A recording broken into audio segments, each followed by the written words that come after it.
O mundo antigo observava em um silêncio carregado de presságios o avanço implacável das águas. O que antes eram praias serenas e portos vibrantes de atividade, transformava-se agora em um cenário de lenta e inevitável submersão. Os oceanos planetários, movidos por forças que escapavam ao controle até dos seres mais avançados, iniciaram uma ascensão contínua, redesenhando as fronteiras da terra firme. Era o início de um novo painel geológico e climático, um fluxo persistente onde o mar reclamava para si as regiões litorâneas. Um processo que se estenderia por eras, alterando para sempre a face do mundo. Naquela época de transição radical, as bases que compunham a infraestrutura de uma civilização já fragmentada viram-se obrigadas a gerir uma crise sem precedentes. Cada ilha, cada entreposto costeiro, tornava-se um posto avançado de resistência contra a natureza. Os limites dessas bases eram modificados diariamente, forçando os habitantes a uma adaptação dolorosa ou ao abandono completo de estruturas que levaram séculos para ser erguidas. Enquanto algumas dessas fortalezas submergiam sobre o peso das águas, o império que um dia fora unificado sob a égide Atlante fragmentava-se em uma nova realidade geopolítica. O cenário era dividido entre aqueles que mantinham a lealdade a Iel-Luzbel e as novas bases que surgiam, fruto da intervenção de seres vindos de portais dimensionais. Essa divisão não era apenas territorial, mas profunda e ideológica, refletindo uma tensão que pulsava sobre a superfície da crise climática. As bases remanescentes da linhagem luciferiana, 19 delas ainda situadas na superfície em pontos elevados e estratégicos, tentavam desesperadamente preservar o que restava de sua influência. Lugares com nomes que ecoavam poder e antiguidade, como Amplar, Aztlan e Astlantes, serviam de refúgio para as populações de Biodemos do Sul e para as vastas legiões de seres clonados que ali buscavam proteção. No entanto, o avanço do mar não escolhia lados. Bases históricas já haviam caído ou tido seus sistemas interrompidos muito antes, vítimas de intempéries ou de falhas operacionais causadas pela instabilidade ambiental. O que restava era um mosaico de resistência e desespero, onde a tecnologia avançada lutava contra a erosão constante de um mundo que se tornava cada vez mais líquido e incerto.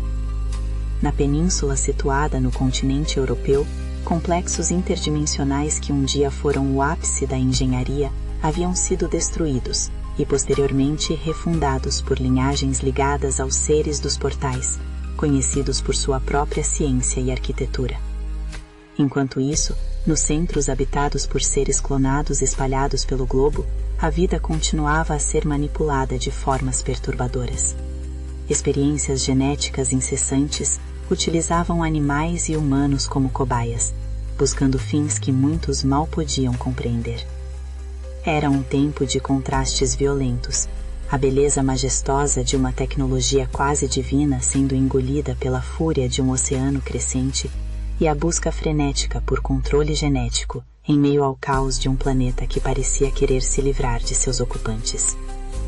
Enquanto a geografia mudava, a atmosfera tornava-se densa com a sensação de isolamento. Aqueles que observavam do alto ou de dimensões paralelas percebiam que a estrutura de poder que sustentava o antigo império estava desmoronando junto com as falésias atingidas pelas ondas. O sentimento de urgência era palpável, mas também havia uma estranha apatia que começava a se instalar entre certas facções. A consciência de que uma era estava terminando trazia consigo uma curiosidade sombria sobre o que surgiria das profundezas. O mistério não envolvia apenas o destino das águas, mas também o destino das almas e inteligências que, por milênios, governaram os segredos da Terra. O que aconteceria quando o último refúgio fosse alcançado pelas marés? A resposta parecia estar guardada em um silêncio sepulcral que apenas o mar sabia manter. No centro desse turbilhão, a figura de Iel-Luzbel e seus 128 companheiros astralizados viviam uma agonia silenciosa e invisível aos olhos comuns. Eles se encontravam em um estado de existência que desafiava as leis da matéria, mas essa mesma condição os mergulhava em um isolamento aterrorizante. Apesar do poder que outrora detiveram, eles não conseguiam mais se potencializar, não conseguiam mais projetar sua vontade sobre o mundo físico de maneira eficaz. Para seres acostumados a moldar a realidade, esse enfraquecimento era uma sentença de prisão em uma gaiola de vidro, onde podiam observar tudo, mas pouco podiam tocar. Esse isolamento gerava uma tensão interna que transbordava em manobras mentais sutis, porém persistentes. Len Mion, um dos membros desse grupo, desenvolveu uma capacidade mental aguçada para influenciar o fluxo de pensamentos de outros seres que ainda caminhavam sobre a terra firme. De sua prisão dimensional, ele tentava tocar as mentes dos seres dos portais, dos Nefelins, e principalmente, dos humanos que começavam a dominar a cena planetária. Era um jogo de sombras, uma tentativa de manter a relevância através da sugestão e da manipulação psíquica. No entanto, essa influência não passava despercebida por aqueles que possuíam uma sensibilidade mais refinada. Uma resistência silenciosa começou a brotar no psiquismo dos seres que não queriam ser peões nesse tabuleiro de xadrez invisível, gerando barreiras mentais contra qualquer forma de imposição externa. Enquanto as lideranças antigas lutavam para manter sua influência, a Frota Norte começava a trilhar um caminho de divergência genética e ideológica. O código genético desses seres passou a ser modelado de maneira singular, distanciando-os do padrão que viria a definir a humanidade futura. Diferente dos grupos de Atlan ou dos clones que eram movidos por uma sede insaciável de poder e mando, os membros da Frota Norte desenvolviam uma atitude de desapego em relação ao exercício da autoridade.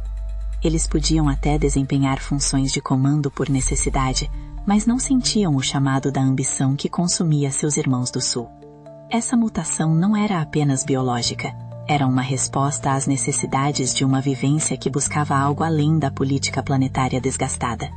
Os irmãos do Sul, por outro lado, transformavam-se no que se poderia chamar de biodemos astutos, focados obsessivamente no controle e na manutenção de privilégios. Eles levavam consigo as novas gerações de clones, instilando neles o mesmo impulso de dominação.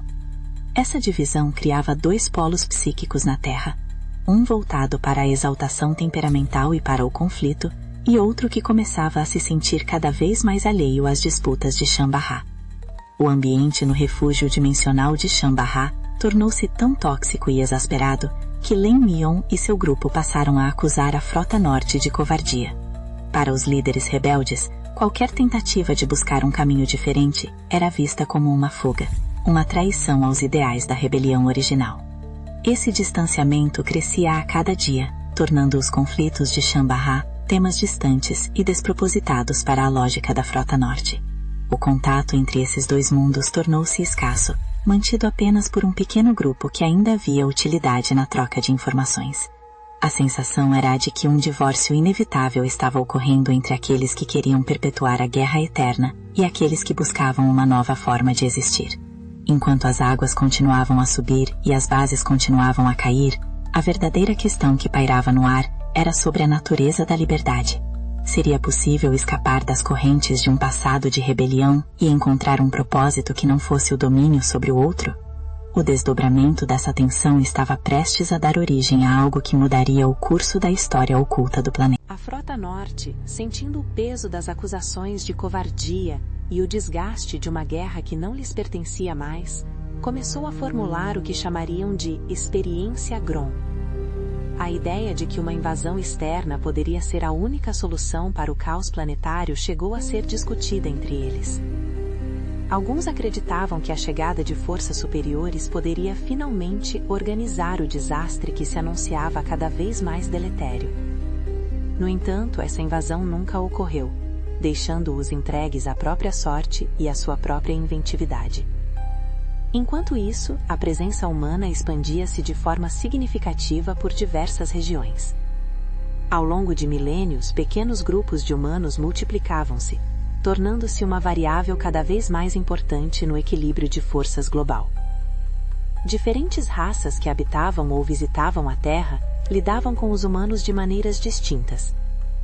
Os Nefelins e os clones, em sua busca por poder, procuraram dominar as populações humanas em larga escala, utilizando-as para suas necessidades e experimentos. Já a Frota Norte, mantendo seu padrão de temperamento mais reservado, não sentia desejo ou interesse em interagir com esses processos de dominação. Eles se viam como observadores em um mundo que se tornava cada vez mais estranho e hostil.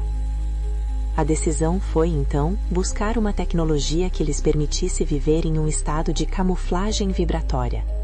Um modo de existência que os libertasse da ansiedade e do perigo de confrontos diretos com as outras forças presentes. O objetivo era ambicioso. Queriam ser capazes de observar tudo o que acontecia no planeta sem que ninguém soubesse do seu paradeiro. Para alcançar esse nível de furtividade, tiveram que mergulhar em registros de experiências ocorridas muito antes de chegarem à Terra, em tempos em que a busca pelo que existia além da realidade universal era a constante de sua civilização. Eles se lembraram dos tempos em que viviam no sistema que os humanos viriam a conhecer como Capela, onde a busca pelo mistério da origem de tudo era o ideal que congregava as famílias. No entanto, sua perspectiva era puramente intelectual e científica. Conceitos como o sagrado, a divindade ou as emoções profundas que movem o coração humano não faziam parte do seu psiquismo original. O que movia esses seres era a curiosidade intelectual pura e o impulso de superar obstáculos. Eles eram herdeiros de uma ciência que já havia encurtado as distâncias cósmicas e que compreendia que a realidade observável era apenas uma camada superficial de algo muito mais profundo. Sabiam da existência de lendas sobre um Criador, mas para eles isso era um dado técnico a ser investigado, não um objeto de adoração. Viviam em um universo onde a vida era vista como uma expressão criativa em curso, e eles buscavam entender o nível operacional dessa existência. Sem a angústia ou o júbilo das religiões, sua busca era pela verdade estrutural do cosmos, uma jornada que os levava a tentar penetrar os portais entre a energia e a matéria. Guiados pelas orientações de seus ancestrais e mentores, como a inteligência conhecida como Sofia, eles decidiram aplicar esse conhecimento milenar para criar o modo Grom de existir. Seria uma forma de astralização, mas diferente daquela que aprisionou Yeluzbel em Shambhala. Enquanto Shambhala era uma dimensão independente e isolada, a experiência Grom criaria uma camuflagem perfeitamente integrada à realidade física da Terra, permitindo-lhes estar presentes, mas invisíveis. Era uma aposta alta, um salto para o desconhecido em busca de uma paz que parecia impossível em um mundo em guerra. O processo de transição estava apenas começando, e os desafios técnicos eram tão vastos quanto o abismo que agora os separava de seus antigos aliados rebeldes. A Frota Norte estava prestes a desaparecer para o mundo, apenas para se tornar seu observador mais atento. Enquanto a Frota Norte preparava sua transição para o estado de camuflagem, o resto do planeta enfrentava o auge da instabilidade. O degelo global não era apenas uma mudança climática, era um evento catastrófico que redesenhava a geografia litorânea e submergia cidades inteiras.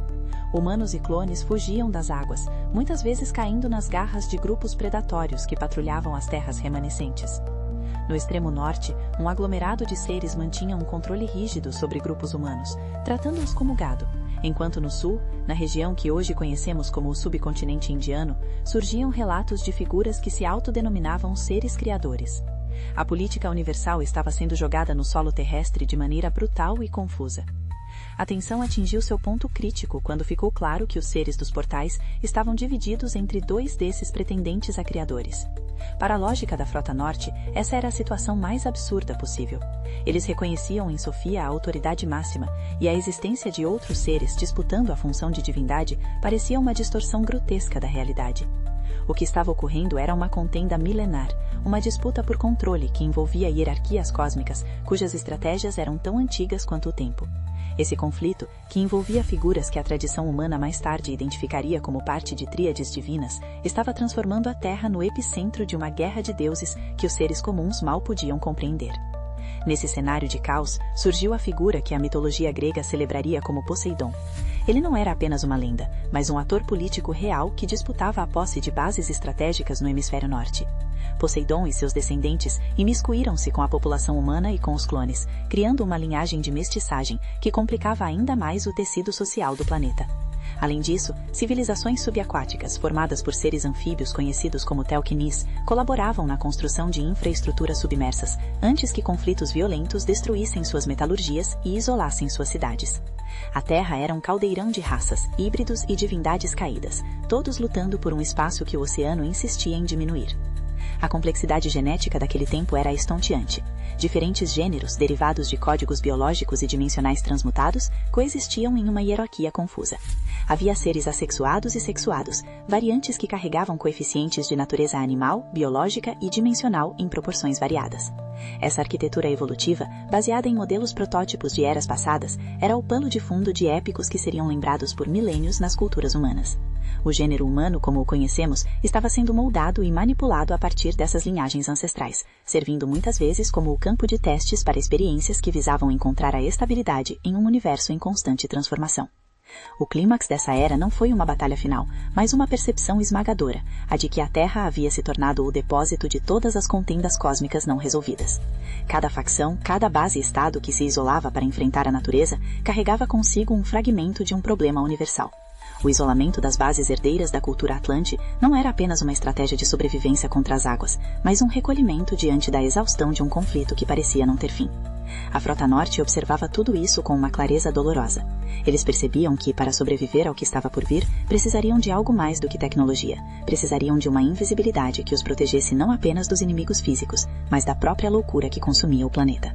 Com a fragmentação definitiva do antigo império, as bases que restavam no hemisfério norte tornaram-se entidades autônomas, funcionando como cidades-estado independentes.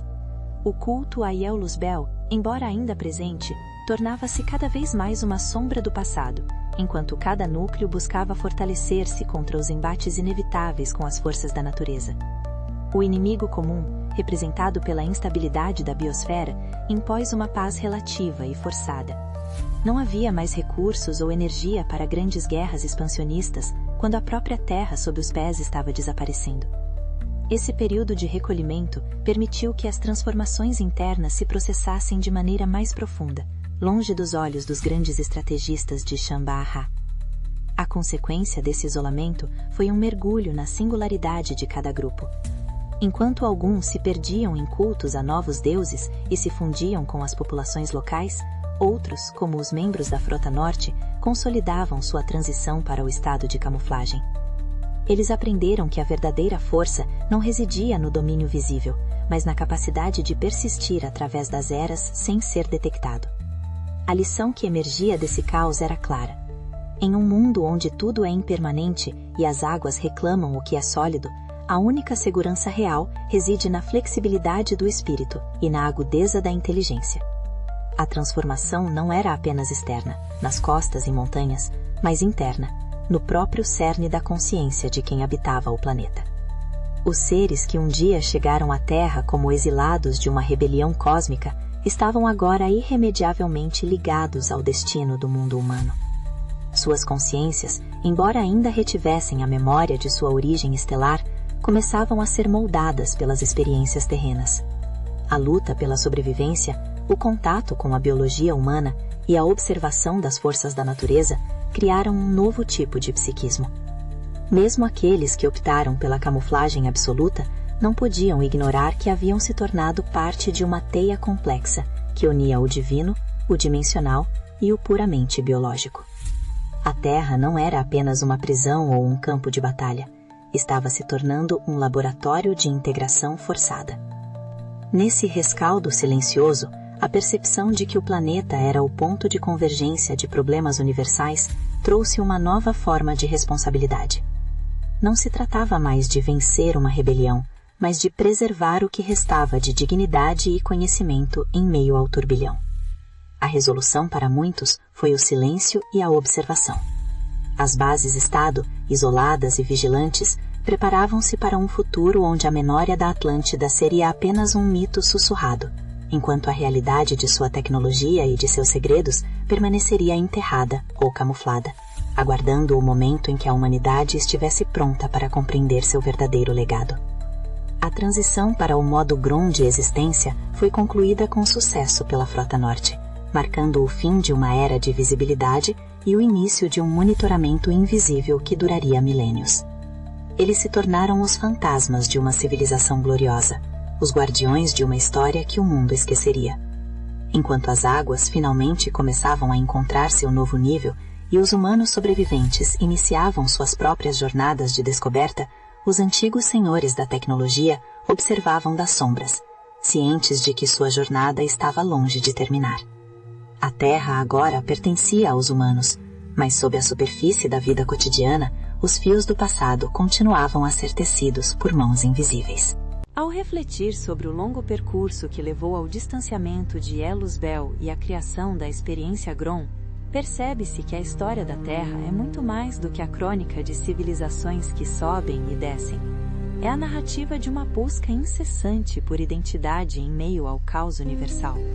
Aqueles seres, vindos de sistemas distantes e dotados de poderes que hoje classificaríamos como divinos, descobriram que nem mesmo a mais avançada ciência pode proteger uma aula ou uma inteligência da necessidade de evolução e mudança. O distanciamento não foi apenas geográfico ou dimensional. Foi um afastamento de um modo de ser que já não servia mais aos propósitos da vida que pulsava no planeta. A essência desse capítulo da epopeia terrestre reside na compreensão de que o poder, quando desprovido de um propósito maior que a simples dominação, leva inevitavelmente ao isolamento e à decadência. E Elos Bell e seus seguidores, presos em seu próprio orgulho e em suas prisões dimensionais, tornaram-se monumentos ao passado, enquanto a Frota Norte, ao escolher o caminho da observação e da camuflagem, escolheu a sobrevivência através da adaptação. Essa é uma lição poderosa sobre a natureza da resistência. Às vezes, a forma mais eficaz de lutar é deixar de lutar contra o fluxo e aprender a navegar nas correntes invisíveis da realidade. O cenário de deuses disputando a fé de humanos e clones, de tecnologias subaquáticas destruídas e de mutações genéticas complexas serve como um lembrete de que a humanidade atual é herdeira de um passado vasto e tumultuado. Cada um de nós carrega, talvez, um fragmento desse código genético e psíquico, uma centelha de curiosidade intelectual da Frota Norte ou uma sombra da ambição dos antigos impérios. A Terra permanece como esse lugar singular, um ponto de encontro onde o cósmico e o terreno se fundem em uma experiência única de aprendizado. O que foi semeado naquelas eras de submersão e conflito continua a florescer, de formas que apenas agora começamos a vislumbrar. O silêncio que se seguiu à queda das últimas bases atlantes não foi um silêncio de morte, mas de gestação. Sobre as águas dos oceanos e nas dobras da realidade vibratória, a vida continuou a ser monitorada e protegida. A decisão de se tornar invisível permitiu que o conhecimento fosse preservado para um tempo em que pudesse ser usado com maior sabedoria. Olhando para trás, o distanciamento das figuras de liderança rebelde foi o primeiro passo para uma libertação necessária, permitindo que o foco mudasse da guerra eterna para a compreensão da própria existência. A história não terminou, ela apenas mudou de frequência, aguardando o momento em que o observador e o observado possam finalmente se reencontrar. A jornada através desse passado esquecido convida a uma reflexão profunda sobre o nosso papel no presente. Se o mundo é de fato o palco para a resolução de contendas universais, então cada ação, cada escolha de desapego ao poder e cada busca pela verdade intelectual tem um valor imensurável. Que a memória desses tempos antigos nos inspire a buscar uma existência que vá além das superfícies e das aparências. No fim, as águas podem subir e os impérios podem cair, mas a essência do que somos, seres em busca de luz e compreensão, permanece inalterada, protegida pela camuflagem do tempo, esperando o despertar final para a nossa verdadeira origem estelar.